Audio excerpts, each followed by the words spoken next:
Hello, and welcome to Super English Talks, the place where we don't just learn to speak better English, but also learn to live more fully, with more awareness, more peace, and a deeper connection to ourselves and the world around us. I'm really happy you're here today. In this episode, we're going to talk about something quiet, something that often goes unnoticed, but that affects every single one of us. I call this episode the silent battle, how to win the war within yourself.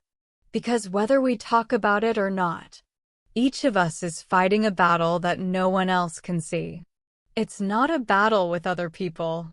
It's not about politics, arguments, or anything happening out there. It's something that happens inside, in our own thoughts, our own emotions, our own minds. This inner war is the tension between who you are right now and who you think you should be. It's that daily pull between your dreams and your doubts, your confidence and your fears, your potential and the voice that says you're not enough. Many people call it mental noise. Others call it the inner critic. You've probably heard those terms before, but let's slow down and look at what they really mean. Your inner critic is that small, sharp voice in your head that points out every mistake, every weakness, and every reason why you might not succeed. It often appears right when you're about to do something new or brave, like speaking in public, applying for a job, learning a new language, or sharing your ideas with someone. Then there's mental noise. That's the endless stream of thoughts running through your head. The worries, the self-judgments, the distractions. It's like having a radio turned on all the time, but you can't change the channel or lower the volume. It's just there, buzzing in the background, making it hard to focus or feel calm. Here's something important. Every single one of us experiences this. Every person you meet, no matter how confident, calm, or successful they look, has that same inner voice.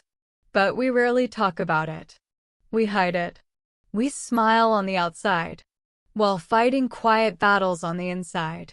And that's exactly why this topic matters so much. It's not just about mental health or self-awareness. It's also about how we learn, how we speak, and how we use language, even English.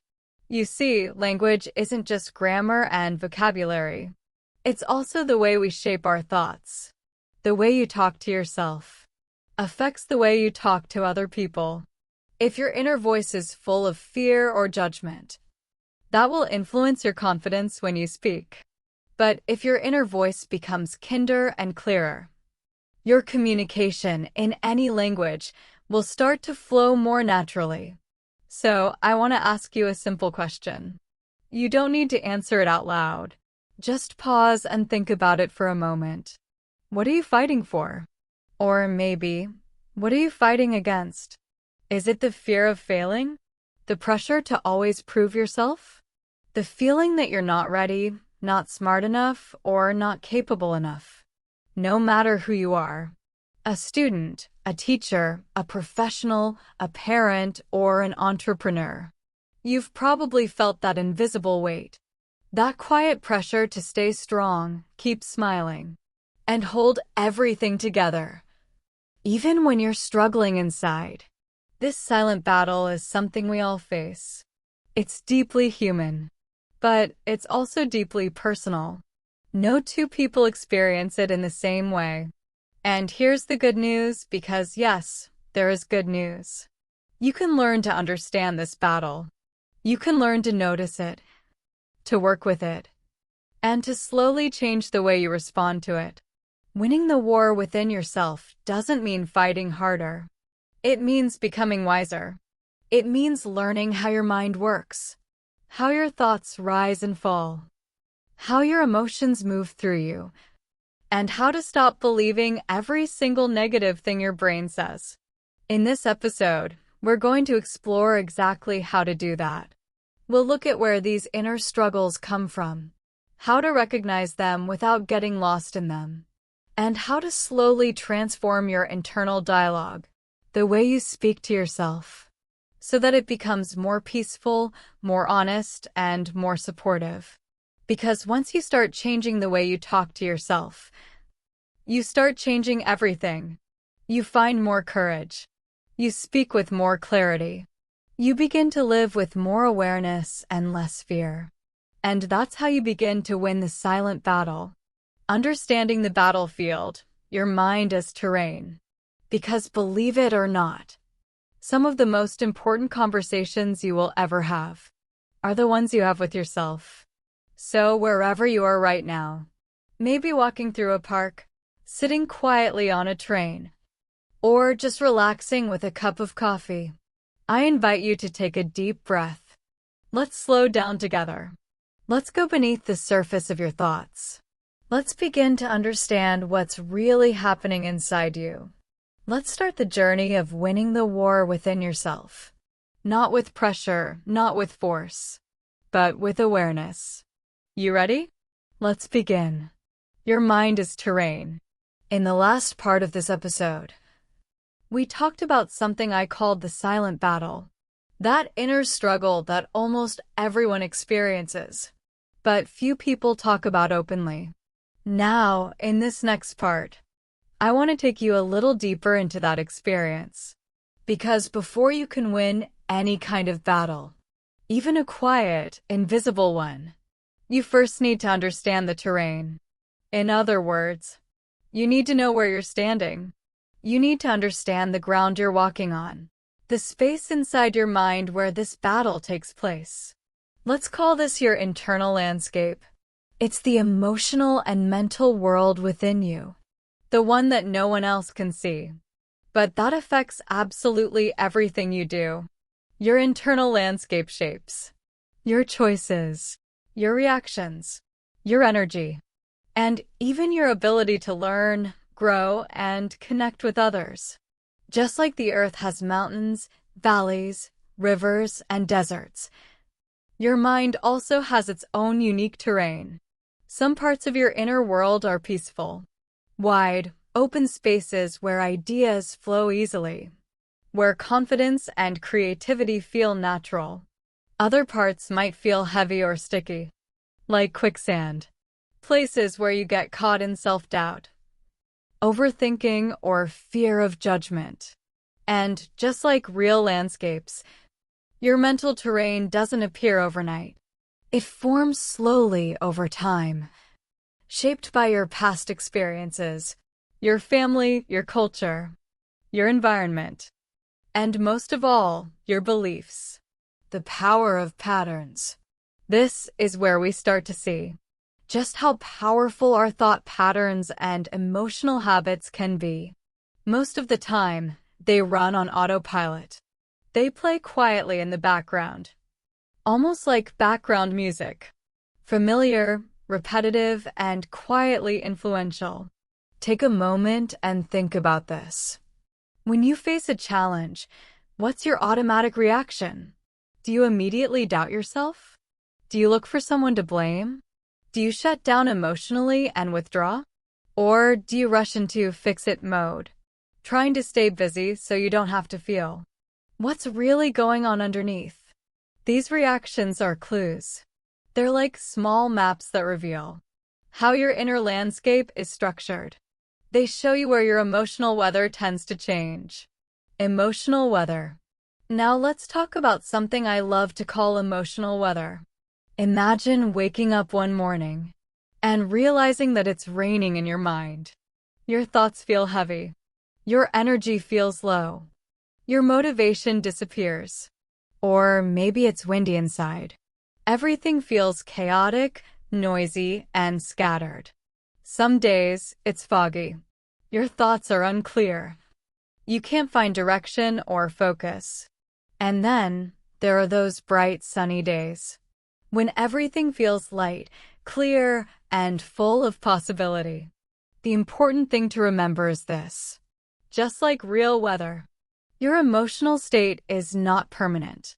It moves. It shifts. It changes. But sometimes we forget that. We start to believe that the emotional weather is who we are. We feel sad or anxious and think, "This is me. I'm broken. I'm not enough." When in truth, it's just a storm passing through. The deeper part of you, your true terrain, your values, your strength, your capacity for joy, is still there, steady and alive beneath the clouds. It doesn't disappear. It just gets hidden for a while. Fault lines and lasting patterns. But of course, some parts of our inner landscape are more permanent. They don't shift as easily as the weather. Over the years, as we go through repeated or painful experiences, maybe rejection, failure, criticism, or loss, our minds begin to form what we might call fault lines. These are the deep cracks within our inner world, the places where we are most sensitive, where we tend to break open again and again. When something reminds us of an old wound, they are not signs of weakness. They are signs of humanity. They are reminders of what we've lived through and of how we've survived. The key is not to fear them, but to understand them. Because once you begin to see your mental terrain clearly, the mountains, the rivers, the storms, and the cracks, you can begin to move through it with more awareness and care. And that is where real healing begins. The fault lines, discovering where the pain still lives. These fault lines, those weak spots in your inner landscape, are the places where old pain still lives, just below the surface. When something touches those spots, a harsh comment, reminder of a past failure, or even just a certain tone of voice, it can trigger a reaction that feels much bigger than the situation really calls for. That's when the inner battle suddenly intensifies. Not because the event is huge or dramatic, but because it pressed against a wound that hasn't fully healed yet. And this is important to understand. The more clearly you can see these patterns, the old hurts, the stories, the emotional reactions, the more power you have to gently change them. Language as a tool for awareness. This is where language becomes more than just words.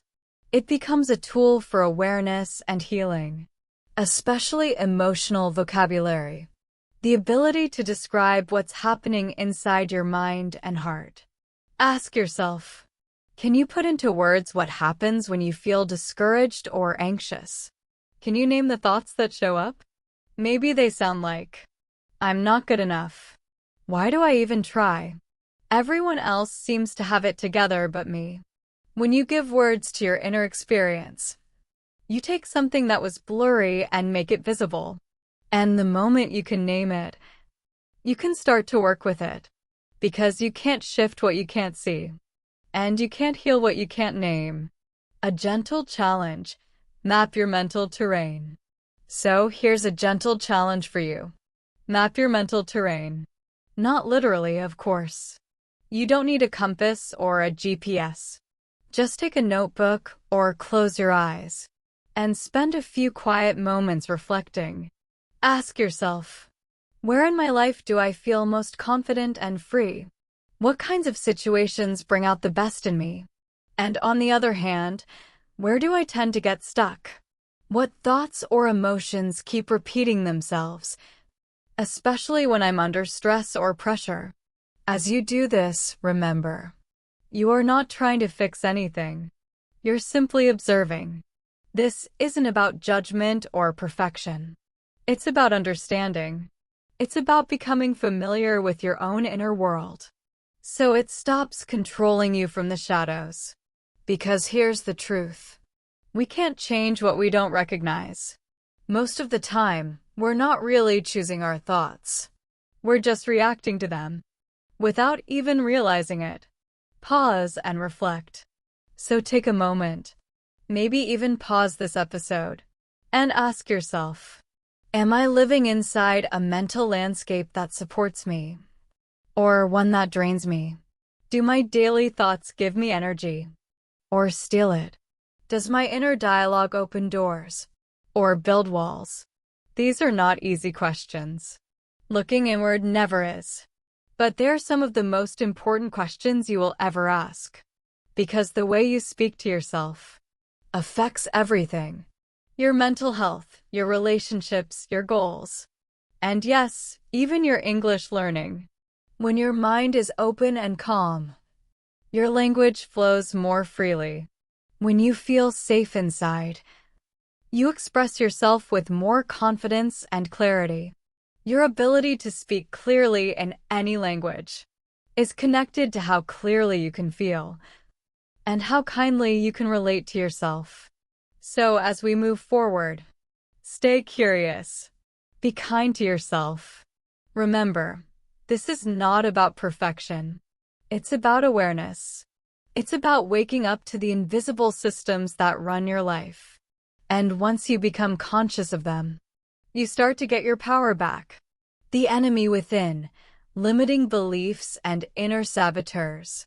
So far, we've explored the idea that there's a silent battle happening inside all of us. We've begun to understand the terrain, the inner landscape where this battle takes place. But now it's time to get really honest. Because if you truly want to win that battle, you need to face one uncomfortable truth. Sometimes, the enemy isn't out there. It's in here. It's not always your circumstances that are holding you back. Sometimes, it's your own thoughts, your own beliefs, your own voice. Let's talk about what that really means. Let's talk about limiting beliefs. The enemy within, limiting beliefs and inner saboteurs. Now, you might have heard this phrase before, limiting beliefs. It often comes up in psychology, coaching, or personal growth conversations. But what does it really mean? A limiting belief is simply a thought or idea that you've accepted as true, even though it actually limits your potential. It's like a mental filter that says, "You can't do that. That's not for people like you. You're just not the type." Most of the time, these beliefs aren't based on fact. They feel real because they've been repeated in your mind for so long that they start to sound like the truth. Where do limiting beliefs come from? That's the tricky part. They don't appear out of nowhere. Most limiting beliefs are planted early in life. They grow quietly from things we were told or from things we weren't told. From how we were treated, what we saw around us, or even from what we misunderstood as children. Maybe someone once said, "You're not very creative," or "You're not smart enough." Maybe you learned that failure is something to be ashamed of, something to hide rather than learn from. Or maybe no one ever said those words directly, but you felt it in someone's tone, in their expectations, or in the way they reacted to your mistakes. And now, years later, even though your life has changed, that old message still whispers in the background. The inner critic, the voice that never sleeps. That whisper has a name. It's often called the inner critic. It's that judgmental voice in your head that loves to point out your flaws. It says things like, "You're not ready. You don't know enough. You should be doing better." It compares you to others. It reminds you of every single mistake you've ever made. And the hardest part? It sounds like your own voice. That's what makes it so convincing and so hard to question. But here's a question that might stop you in your tracks. Whose voice is it really? Is it truly yours? Or is it the echo of someone else? A parent, a teacher, a boss, a classmate, or even society itself. Sometimes the things we think are our own opinions are actually old echoes of voices that once judged us, and we simply learn to repeat them. Imposter syndrome, when you feel like a fraud. One of the most common ways this inner enemy shows up is through something called imposter syndrome. If you've never heard the term before, it's the feeling that you're not really as good as people think you are. That sooner or later, someone will find out that you're not as capable or qualified as you appear. It's the belief that your success happened by accident, luck, timing, or other people's mistakes, and that you don't truly deserve it. This feeling is surprisingly common, especially among high achievers, perfectionists, and people working in competitive environments. You might be performing well, getting good grades, doing great at work, even speaking English fluently, and yet inside, you feel like a fraud. You worry someone will notice you don't really belong. You overprepare, overthink, and overwork, just to hide that fear. And it's exhausting. Self-sabotage, when you stand in your own way. Another way the inner enemy shows up is through self-sabotage. This happens when your own behavior or inaction starts to block your success. You procrastinate, even though you care deeply about the result. You avoid opportunities because you're afraid of being judged. You hold back from taking a risk, not because you can't do it, but because a quiet voice inside says, "Why bother? You'll probably fail anyway." This is one of the most painful parts of the inner war, when you begin to stand in your own way. And what makes it even harder is that from the outside, it's invisible. People might look at you and see someone confident, capable, successful. But inside, you're second-guessing yourself. You're anxious before meetings, even when you know you've done your homework. You're not just working hard to succeed. You're working hard to hide the part of you that still feels like you're not enough. And this isn't rare or unusual. It's incredibly common, especially in modern professional life, where confidence is expected, and vulnerability is often misunderstood as weakness. A moment to reflect. So take a breath. If any of this sounds familiar, you're not broken. And you're definitely not alone. These patterns don't mean you're failing. They mean you're human. The real work begins not in fighting yourself, but in understanding yourself and learning to recognize the difference between your true voice and the voices you've absorbed. Because when you can see the difference, you begin to set yourself free. The pressure to be perfect. In today's world, there's a quiet but constant pressure to look polished, productive, and permanently positive. We scroll through social media and see people who always seem confident, happy, and successful. We go to work or school and feel like everyone else has it all figured out. And slowly, without even realizing it, we start to believe we have to keep up. That we, too, must always be confident, composed, and in control. But this kind of pressure creates the perfect environment for limiting beliefs to grow, especially if you're living or working in an international environment. Speaking a second language, adapting to a new culture, trying to prove yourself in unfamiliar situations. It's easy for the inner critic to get loud. You start worrying about your accent, your grammar, your performance, your image.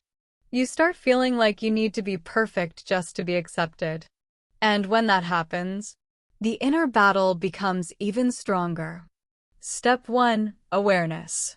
So, what can we do about it? The very first step is awareness. Awareness means noticing what's really happening inside your mind, without running away from it and without judging yourself for it. It means asking yourself honest questions like, what beliefs are shaping my actions and decisions? Are those beliefs based on truth, or are they based on fear? Where did these beliefs come from, and do they still serve me? You might be surprised by what you find. Sometimes we're carrying old mental programs, like outdated software running in the background, slowing us down, even though we no longer need them. The good news is that beliefs can be updated. But first, we have to notice them. We have to catch them in the act. Challenging the inner critic. Once you start noticing your inner critic, you can begin to challenge it. not with anger, but with kindness and awareness. Changing the way you speak to yourself is one of the simplest and most powerful steps you can take. And no, this doesn't mean turning into an overly cheerful motivational speaker in your own head. It just means practicing self-compassion. So instead of saying, "I always mess things up," try saying, "I didn't get it right this time, but I'm learning." Instead of thinking, "I'm terrible at presentations," try saying, "I'm nervous, but I'm prepared. And every time I do this, I grow a little more." Small shifts in your inner language can create big shifts in your mindset. Over time, they begin to reshape the way you think and feel about yourself. A reflection exercise. Here's something you might reflect on today. Ask yourself, what's one belief I've been carrying silently for years that might be holding me back? Maybe it's something like, "I'm not a confident speaker. I'm not good enough. I'll never be as successful as others." Now imagine that belief as if it were a person, an old friend who's been walking beside you for a long time. If you could talk to it now as the person you are today, what would you say? Would you accept its words without question? Or would you finally push back and say, "Thank you for trying to protect me, but I don't need you to run my life anymore"? Because here's the truth. You are not your thoughts. And you are definitely not your limiting beliefs. You're the one hearing those thoughts. You're the one deciding what to do with them. And that moment of choice is where your real power begins. A new perspective. As we continue this journey, remember this. The enemy within is not really your enemy at all. It's a younger version of you. A part of yourself that once tried to keep you safe. It created walls because it didn't know how else to protect you. But now, as an adult, as a learner, as someone growing into a wiser, stronger version of yourself, you have new tools. You can respond differently. You can listen with understanding. And then choose a new path forward. And that simple shift, from fear to awareness, changes everything. Weapons of awareness. Noticing without judging.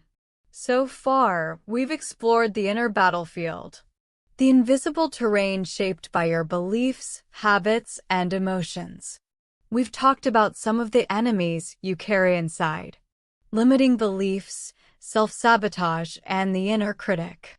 But now comes a turning point. Because if you want to stop reacting from fear and start responding with clarity, you need to develop one powerful ability: awareness. Awareness is your greatest weapon in this inner journey. It's not about control. It's not about perfection.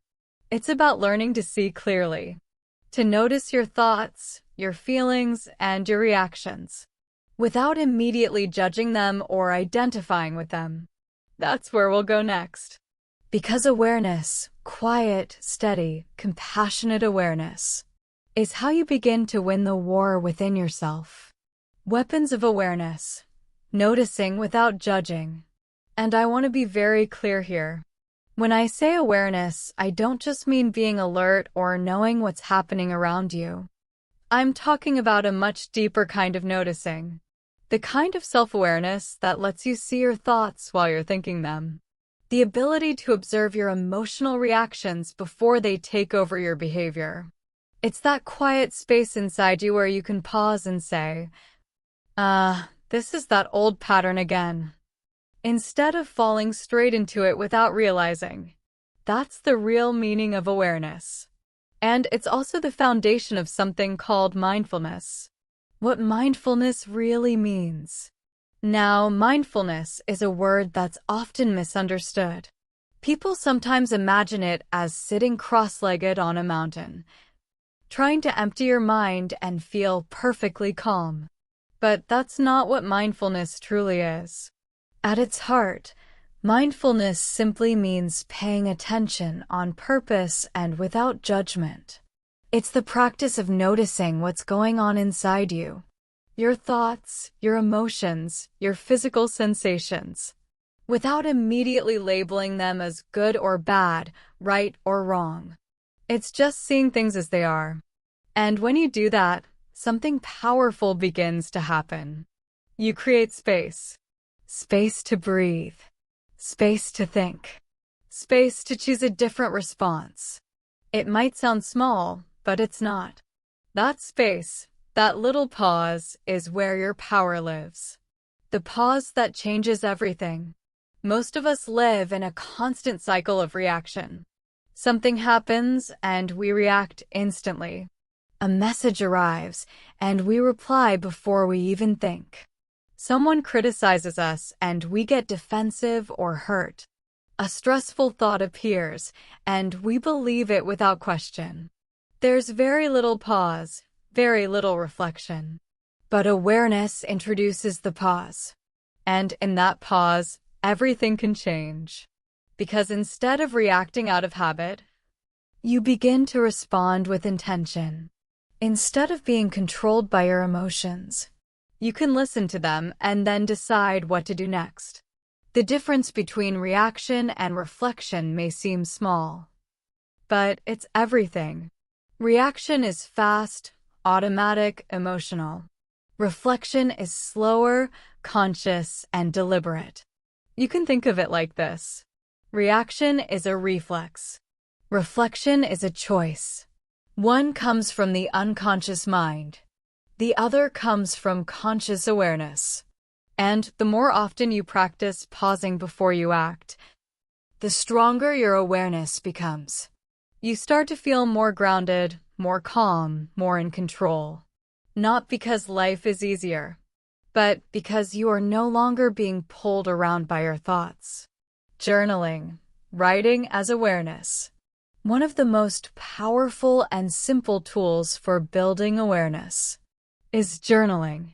Writing down your thoughts, even for just 5 or 10 minutes a day, can help you see what's really happening in your mind. You don't have to be a good writer. You don't need perfect grammar or structure. You're not writing for anyone else. You're simply letting your thoughts move from your head onto the page, where you can look at them with more distance and clarity. Sometimes, just by writing, you realize, oh, I've been carrying that fear all week.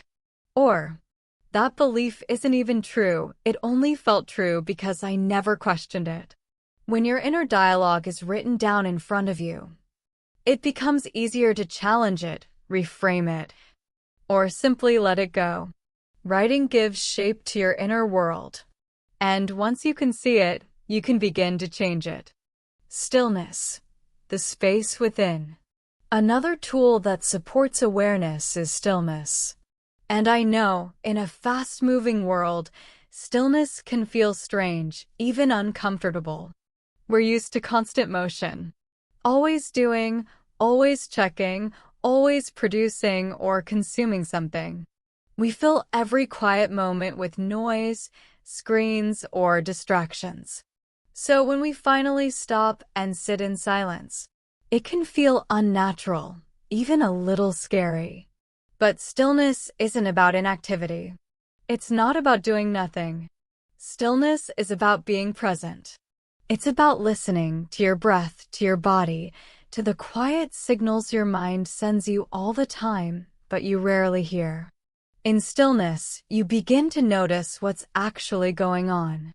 You realize what you've been running from, or what emotions have been sitting quietly beneath the surface, waiting to be seen. Stillness gives you the opportunity to meet yourself fully, honestly, and gently. And that meeting, that simple act of sitting with yourself, is one of the most healing things you can ever do. It's about presence. It's really all about presence. Even 1 minute, yes, just 60 seconds, of conscious breathing can change everything. When you simply notice your breath moving in and out, without trying to control it, you gently reset your nervous system. You bring your attention back to this moment, the only moment that truly exists. In that small space of stillness, something powerful begins to happen. You start to hear your thoughts more clearly. You begin to notice the difference between what is actually happening and the story your mind is telling about it. And once you see that difference, you can start to name what you're feeling. Naming your emotions. This leads us to another essential skill, one that sounds simple, but changes everything: naming your emotions. When you can put your feelings into words, you gain clarity and control. It might sound basic, but this is one of the cornerstones of emotional intelligence. Saying, "I feel bad," is a beginning, but it's vague. What kind of bad? Are you frustrated because something didn't go as planned? Are you disappointed because your effort wasn't recognized? Are you overwhelmed because there's too much to handle? Or maybe you're lonely or insecure because of something deeper. The more specific your language, the more insight you gain into yourself. And as your emotional vocabulary grows, whether in English or in your native language, your self-awareness deepens too. This is where language learning and personal growth begin to meet. Because sometimes, the exact word you need to describe your feeling doesn't even exist in your first language. Then one day, you learn that word in English, maybe vulnerable, unsettled, or resentful, and suddenly you understand a part of your inner world in a new way. So learning emotional vocabulary isn't just about improving your communication. It's about connection with others, yes, but also connection with yourself. Why awareness matters more than anything. Now, I know all of this can feel a little abstract at first. It's not as clear or measurable as grammar rules or pronunciation tips. You can't check it off a list or test it on paper. But here's the truth: without awareness, no lasting change is possible. You can read every productivity book ever written. You can follow every self-improvement plan, learn every habit, set every goal. But if you're not aware of the thoughts and emotions driving your behavior, you'll keep repeating the same patterns, just in slightly different ways. Awareness is what breaks the loop. So I invite you to start small. Start by practicing the pause. When you notice yourself getting anxious, frustrated, or self-critical, take a slow breath. Ask yourself gently, what's really going on in my mind right now? You're not trying to fix it. You're not trying to push it away. You're just noticing. Because awareness is not weakness. And it's not passivity. It's actually the opposite. Awareness is strength. It's the light you bring into the dark corners of your mind. It's the space you create where there was once only pressure. And it's the quiet power that allows you to respond to life, rather than just react to it. So take a deep breath. You're doing the work, quietly, steadily, and that matters more than you realize. Changing the script, rewriting your inner dialogue. In the last section, we talked about awareness. The ability to notice your thoughts without letting them control you. That's the first and most important step. But once you can observe what's happening inside your mind, the next question becomes, what story am I telling myself, and is it helping me grow or holding me back? Because every day, whether you realize it or not, you're having an ongoing conversation with yourself. This voice, your inner dialogue, is always there. It gives advice, makes judgments, reminds you of fears, replays old mistakes, and sets expectations for the future. For most of us, this voice is so constant and familiar that we barely even notice it anymore. But it shapes everything: your confidence, your motivation, your emotional balance, and even your ability to learn. If your inner voice is full of criticism, doubt, or pressure, then everything in life feels heavier. You start to question yourself before you even begin. You talk yourself out of opportunities because you assume you're not ready or not good enough. You lose energy, not from the world outside, but from the voice inside. You give yourself a hard time over small mistakes. You replay them again and again in your head. You criticize yourself for not being perfect, even when no one else expects you to be. And slowly, without realizing it, your mind becomes a place where you don't feel safe anymore. Not because of what's happening outside, but because of the words you keep using inside. Would you talk to a friend that way? Let's pause for a moment and really think about this. If you spoke to a friend the way you sometimes speak to yourself, what would happen? Would they feel supported? Encouraged? Would they feel safe opening up to you? Or would they feel judged, pressured, and constantly not enough? It's a powerful question and a little uncomfortable because most of us never really ask it. We've been taught to aim high, to stay humble, to push ourselves harder if we want to succeed. But somewhere along the way, that healthy ambition turns into self-rejection. We stop being our own supporters and start being our own harshest critics. And we do it in the name of self-improvement. The truth about positive thinking. Now, this doesn't mean you should lie to yourself or pretend everything is fine when it's not. Real positivity isn't about ignoring reality. It's about choosing how you frame it. That's where the concept of reframing comes in. Reframing means taking a thought, especially a painful or limiting one, and looking at it from a new angle. You don't change the facts. You change the meaning you give to those facts. And meaning, as we know, changes everything. The power of reframing. Let's look at a simple example. Imagine you just made a mistake during a presentation. Your first thought might be, "I'm terrible at this. I always mess up." That's the old script, the automatic, self-critical response. But with a bit of awareness, you can catch that thought and reframe it. Okay, I made a mistake, but I stayed calm. And now I know exactly what to improve next time. Can you feel the difference? The first version shuts you down. The second version lifts you up. The first one makes you afraid to try again. The second gives you courage to keep going. And yes, this takes practice. Changing your inner script isn't about pretending to be cheerful all the time. It's about becoming the kind of inner voice that supports your growth instead of tearing you down. Becoming your own ally. You're not trying to turn yourself into some overly positive motivational speaker in your own head. That's not the goal. But maybe, just maybe, you could become a good friend to yourself. Or a wise coach. Or a compassionate guide. Someone who sees your flaws and your strengths. Who believes in your ability to learn, to grow, and to keep showing up. That's what we mean by narrative ownership.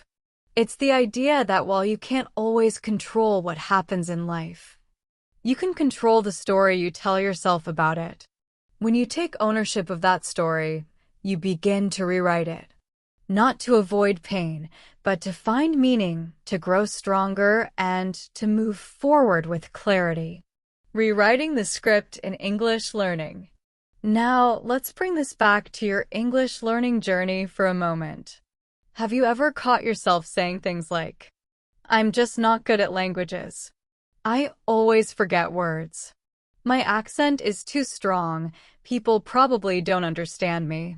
Those aren't just casual thoughts. They're scripts. They're lines you've repeated so many times that they've started to feel like truth. And over time, those scripts quietly shape your confidence and limit your progress. But what if you change the script? What if, instead, you said, "I'm still learning, but I've come a long way. I forget words sometimes, that's normal. It's part of the process. My accent is part of who I am. It tells a story about me." See the difference? The story didn't change, you did. The facts stayed the same, but your meaning became empowering instead of limiting. Every time you choose a kinder, wiser version of the story, you're not just improving your English. You're strengthening your self-trust, your courage, and your connection with yourself. Resilience in action. How to keep showing up. Or maybe your new script sounds like this. My accent is part of who I am. It doesn't make me less intelligent. These small shifts might not seem like much at first, but over time, they build something incredibly powerful: self-trust. And once you begin to trust yourself, even just a little more, everything changes. You stop holding yourself back. You take more risks. You speak more freely. You make peace with the fact that progress is not perfect and learning is never a straight line. So here's something to try this week. When you catch yourself thinking something harsh or critical, pause and ask, is this the voice I want to live with? Is this thought helping me become the person I'm trying to be? If the answer is no, try rewriting it gently, honestly, and with compassion. You don't have to fake positivity. You just have to offer yourself a little perspective. You can start building a new script, one that recognizes your effort, your growth, and your humanity. Because the story you tell yourself isn't just a story. It becomes the lens through which you see the world. So choose your words, especially your internal ones, with the same care and kindness you would offer to someone you love. Resilience in action. How to keep showing up. Let's keep moving. Because changing your thoughts is one thing, but resilience in action is where real transformation begins. We've talked a lot about the silent battles we fight within ourselves. The thoughts we carry. The stories we tell. The voices we listen to. But there comes a point when mindset alone isn't enough. It's not just about thinking differently. At some point, it becomes about acting differently. That's what this part is about. What it really means to keep going, even when things feel hard, messy, or uncertain. What resilience really means. Resilience is a word we hear often in education, in business, in mental health. But let's slow down and look at what it truly means. Resilience isn't about being unaffected by challenges. It's not the absence of pain, fear, or failure. In fact, resilient people do feel all those things deeply. What makes them different is simple. They keep showing up anyway. They fall down. They get discouraged. They doubt themselves. But they don't stay there. They find a way to rise again, even when it's uncomfortable, even when it's unclear, even when they don't feel ready. Your own story of resilience. Think about your own life for a moment. Can you remember a time when you wanted to quit something, a course, a job, a relationship, a personal goal?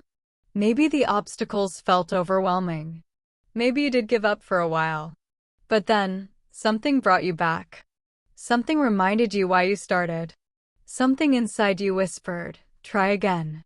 Can you remember what that was? Sometimes it's internal, a deep personal value, a sense of purpose, a quiet belief that this matters. Other times it's external, the support of a friend, a mentor, a small word of encouragement at just the right time. But wherever it comes from, that inner push, that moment when you say, I'm not giving up yet. That's resilience in action. A simple, real story. Let me share a small story. A few years ago, I decided to start recording content in English. When I first started recording content in English, I had ideas. I had passion. And I had a real desire to help others. But I also had a lot of self-doubt. Every time I listened to my own voice, I cringed. I thought, who am I to do this? There were days when I wanted to delete everything, to just disappear quietly and pretend I'd never tried. But something deep inside whispered, just keep going. Don't quit on a bad day. So I kept showing up, sometimes with shaky confidence, sometimes with very little energy. But I showed up. And over time, it got easier. Not perfect, but easier. That's the truth about resilience. You don't build it all at once. You build it choice by choice, moment by moment. There's a phrase in English that captures this spirit perfectly. Hang in there. It's something we say to someone who's struggling, someone facing a tough time. It doesn't mean everything will magically be okay. It simply means, don't give up yet. Stay with it. You're stronger than you think. Another useful phrase is bounce back. Resilient people don't avoid falling, they just recover faster. They learn to bounce back from disappointment, from rejection, from mistakes. It doesn't mean they're immune to pain. It means they've learned how to move through it without letting it define them. And sometimes, the most powerful thing you can do is simply show up. Even when you're tired. Even when you're unsure. Even when you're scared. Showing up doesn't always mean doing something big. It can be as small as opening your notebook, practicing English for 5 minutes, having a difficult conversation, or simply not giving up today and then doing it again tomorrow. But let's be honest. Perseverance isn't glamorous. It's not shiny or exciting. Most of the time, it feels boring, frustrating, repetitive. Discipline doesn't always look like motivation.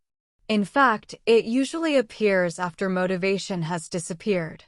That's why emotional endurance, the ability to sit with discomfort and still act in alignment with your values, is such a powerful skill.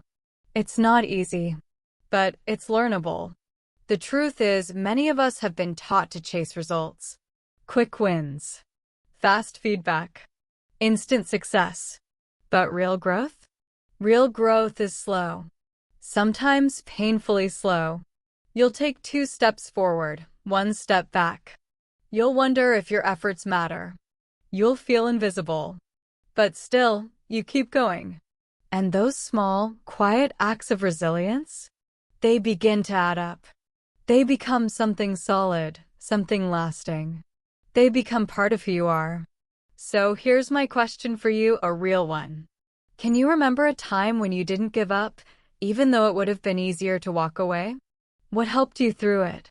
What part of you whispered, I'm not finished yet?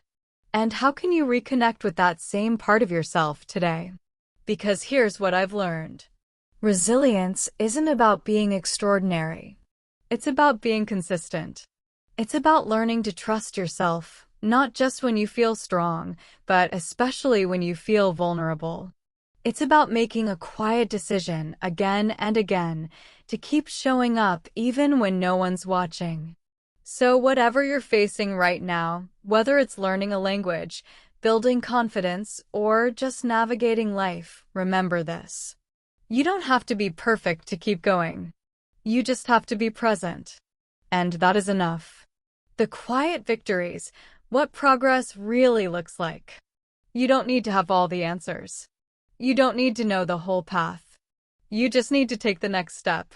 Because in the end, resilience isn't something you have. It's something you practice. One choice, one action, one day at a time. We'll explore this even more in the next part, how your environment, the people you spend time with, your habits, and the spaces around you can either support your growth or quietly sabotage it. But for now, just breathe. Take a moment. Look back at how far you've come. And recognize this. Just making it this far already says something powerful about you. Redefining progress. So far, we've explored the silent struggles inside us, the beliefs we carry, the way we speak to ourselves, the resilience it takes to keep showing up. But now it's time to slow down and take a different kind of look at progress. Because in a world that constantly rewards speed, visibility, and performance, we can easily forget something important. Not all growth is loud. Not all progress is obvious. And most success doesn't look the way we expected it to. What success really means. When we think of success, we often picture big, visible achievements. Landing a dream job. Speaking English fluently in front of a large audience. Publishing a book. Reaching a financial goal. And yes, these moments matter. They're meaningful. but they're not the whole picture. In fact, these moments are often just the result of hundreds of smaller, quieter wins that no one ever sees. If we only measure progress by external rewards, we risk missing the most important milestones, the internal ones. What real progress looks like. So, what does real progress look like? Sometimes, it's simply showing up even when you don't feel like it. Sometimes, it's choosing not to quit even when you feel discouraged. Sometimes, it's saying no to something that drains you or saying yes to something that scares you. Sometimes, it's just being a little kinder to yourself than you were last week. These are victories. Even if they don't earn applause, likes, or certificates. The problem is, we often don't recognize them. Why? Because we've been conditioned to think growth equals perfection. We believe, if I'm still struggling, I must not be improving. But the truth is, struggle is often the clearest sign that growth is happening. You're pushing beyond comfort. You're rewiring habits. You're unlearning patterns that have shaped you for years. And that kind of work? It's rarely neat. It's rarely fast. It's almost never linear. Progress is not a straight line. Let me explain what I mean by not linear. We often imagine personal or professional growth as a straight upward line, step by step, steadily improving. But real growth looks more like a messy graph. Progress, setback, progress, plateau, confusion, clarity, progress again. And that's okay. That's completely normal. If you've ever thought, I thought I'd be further along by now, or why am I still struggling with this? You are not alone. Progress is not a straight road. It's more like a winding path full of hidden turns, quiet breakthroughs, and small victories that often go unnoticed. Effort versus outcome. Recognizing quiet victories. Here's an important contrast to keep in mind. Effort versus outcome.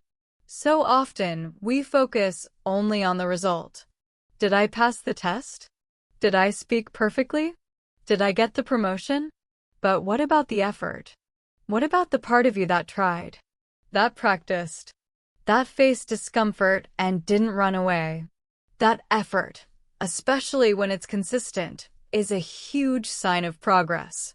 And it's one of the things we most often overlook in ourselves. A personal example, learning English. Let's make this more concrete. Imagine someone learning English. Maybe they've been studying for years, but they still hesitate when speaking. Maybe they make mistakes. Maybe they feel nervous in conversations. But what we often don't see is what happened behind the scenes. Last year, they might have been too afraid to even try. Last month, they might not have asked that question.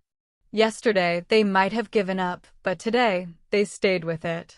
Those are quiet victories. And they matter. No one else can define these victories for you. Only you know what it costs to keep going. Only you know how heavy it felt to take that small step. If you're waiting for someone else to validate your growth, you might be waiting forever. Instead, learn to notice it yourself. Learn to name your own wins, no matter how subtle. Say to yourself, this was hard, and I did it anyway. Or, I handled that situation better than I would have a year ago. These reflections build confidence slowly but surely. What confidence really is. And here's something important. Confidence doesn't come from being perfect. It comes from being honest. Honest with yourself about where you are, how far you've come, and what you still want to learn. Confidence grows every time you keep going when it would have been easier to stop. Every time you speak up, even with shaky grammar. Every time you say, I'm still learning, and actually mean it. So let me ask you, can you name a quiet victory from this past week? Maybe it was small, something no one else noticed, but you did. Maybe you stayed calm during a stressful conversation. Maybe you spoke English without translating in your head. Maybe you forgave yourself for making a mistake instead of obsessing over it. Whatever it was, hold on to that. Celebrate it. Not because it's big, but because it's true. Because the most meaningful progress is often invisible to the outside world. It happens in your choices, in your mindset, in your emotional reactions, in your self-talk. And though these victories are quiet, they are the ones that create lasting change. Living in alignment, integration. We'll explore more in the next section about what it means to live from this place. To walk in alignment with your values, even when no one's watching. But for now, remember this. Progress doesn't always announce itself. Sometimes it whispers. And it's up to you to listen. Integration. Living with yourself, not against yourself. So here we are. At the end of this journey, or perhaps, more accurately, at the beginning of a deeper one. We've explored the inner battle, the silent, invisible war inside our minds and hearts. We've looked at the patterns that keep us stuck, the voices we listen to, the stories we tell ourselves. We've talked about resilience, quiet victories, and the incredible power of self-awareness. And now we come to perhaps the most important question of all. Living with yourself, not against yourself. What does it mean to live with yourself, not against yourself? At first, that question might feel abstract. But think about it. How often do we feel like we're at war with our own minds? Fighting our thoughts, judging our feelings, criticizing our behavior. We try to suppress the parts of ourselves we don't like. The insecurity, the fear, the jealousy, the anger. We push them away, try to silence them, control them. But here's a hard truth. What we resist usually persists. The more we fight our inner world, the louder it becomes. The more we push, the more it pushes back. So, what if we stopped fighting? Not by giving up, but by making peace. By choosing integration over suppression. By learning to understand ourselves instead of constantly trying to fix or punish ourselves. Befriending your shadow. One powerful way to think about this is the idea of befriending your shadow. In psychology, especially Jungian psychology, the shadow is the part of ourselves we tend to hide, reject, or deny. Our weaknesses, our shame, our impulses. But the shadow is not bad. It's simply unacknowledged. The more we ignore it, the more it controls us from behind the scenes.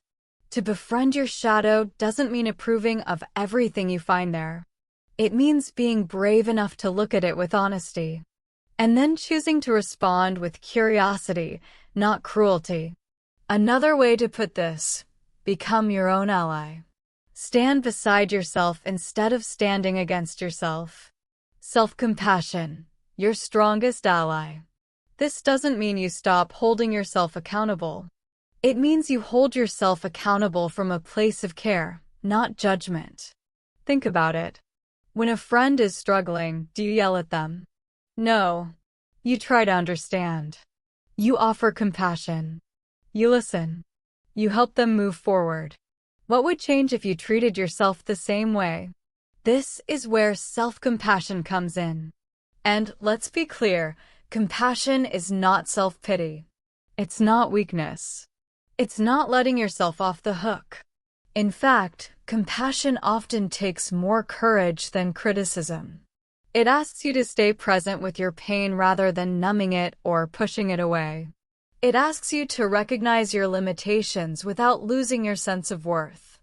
And most importantly, it asks you to believe, even when it's hard, that you are worthy of love, care, and respect, even on your worst days. That belief changes everything, shifting your inner relationship. When you live with yourself as an ally, as a partner, as a whole person, you stop wasting energy on internal battles. You stop hiding parts of who you are. You stop chasing perfection. You start honoring authenticity.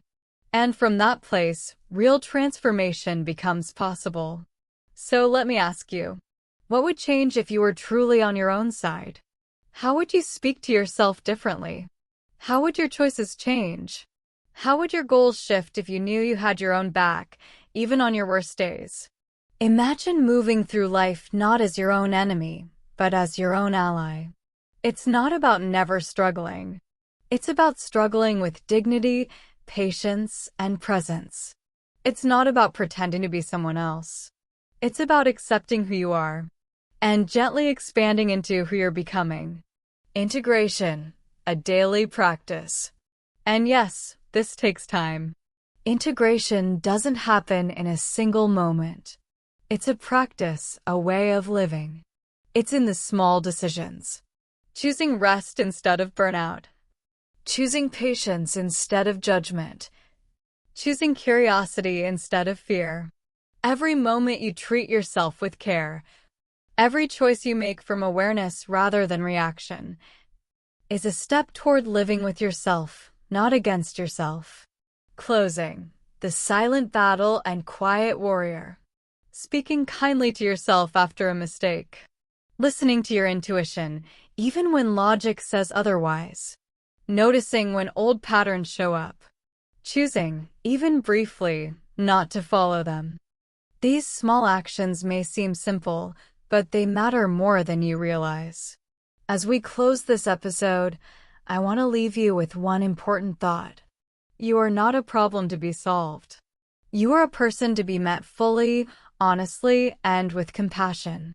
The more you meet yourself in this way, the more you befriend the difficult parts, embrace the beautiful ones, and accept the messy middle, the more whole, powerful, and at peace you become. And here's the beautiful truth. You've already begun the work. Just by listening, by reflecting, by being curious, you've taken a meaningful step toward living with yourself, not against yourself. Remember this. In the silent battle, your greatest weapon is not control. It's connection with your mind, with your emotions, and with your deeper self. That's how the war is won. So take a deep breath. You don't have to fight so hard. You are allowed to be human. And maybe, just maybe, that is enough. Let's return to where we began. The silent battle. This quiet internal war happens inside all of us every day, even if no one else can see it. Being human means waking up each morning and facing some kind of inner challenge.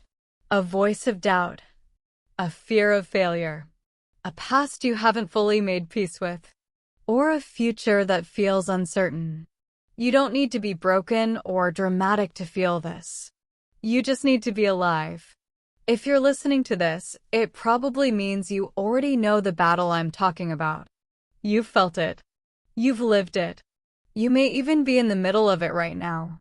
And if that's the case, here's something simple but true. You are not alone. We all go through this in different ways at different times. No matter where you're from, what language you speak, what job you do, or what your goals are, you are part of this shared human experience. But here's what's even more powerful. You are not just a survivor of the inner battle. You are a warrior in it, a quiet warrior. Being a quiet warrior doesn't mean pretending to be strong all the time. It doesn't mean pushing down your feelings, hiding your struggles, or never making mistakes. It means choosing to keep going even when it's hard. It means facing yourself with honesty, responding with compassion, and acting with intention. Not just once, but over and over again. This isn't a one-time decision. It's lifelong work. And that's okay. Because real growth doesn't come from rushing. It comes from returning. Returning to your values, your goals, and your true self. Especially when things feel noisy, confusing, or overwhelming. You'll have days when it feels like you've lost progress. You'll fall back into old patterns. You'll forget to be kind to yourself. That doesn't mean you failed. It means you're human. The goal isn't to win every single battle. The goal is to keep showing up for yourself again and again. So as you go forward, remember this. You're already fighting. Every time you resist the urge to give up, every time you rewrite a negative thought, every time you take a small step towards something better, you're already doing the work. The invitation now is to fight well, not with force, but with clarity, presence, and care. You don't have to be perfect. You just have to show up. And that, more than anything, is enough. Not with judgment, but with purpose. Not against yourself, but with yourself. If you want, you can take this reflection a step further with a small activity. Find a quiet moment. Grab a pen and a notebook. Write a letter to yourself, not your future self, not your perfect self, but the version of you right now. Begin with, "Dear Quiet Warrior," and let the words come. Speak honestly. Speak gently. Speak encouragingly. Write what you wish someone else would say to you, and then say it to yourself instead. Because in the end, the way you speak to yourself is the battlefield. And maybe it is also the beginning of peace. If this episode gave you something to think about, feel, or reflect on, share it with a friend, a colleague, a fellow learner, or return to it when you need a reminder. You are not alone. You are not behind. You are not broken. You are becoming. And that matters. If you'd like more thoughtful episodes like this, content that helps you grow both your English and your inner life, make sure to follow Super English Talks on your favorite podcast platform. Leaving a review helps more learners find this kind of content too. Until next time, take care of your mind. Speak kindly to yourself. And remember, you are already stronger than you think. You are, and always have been, a quiet warrior.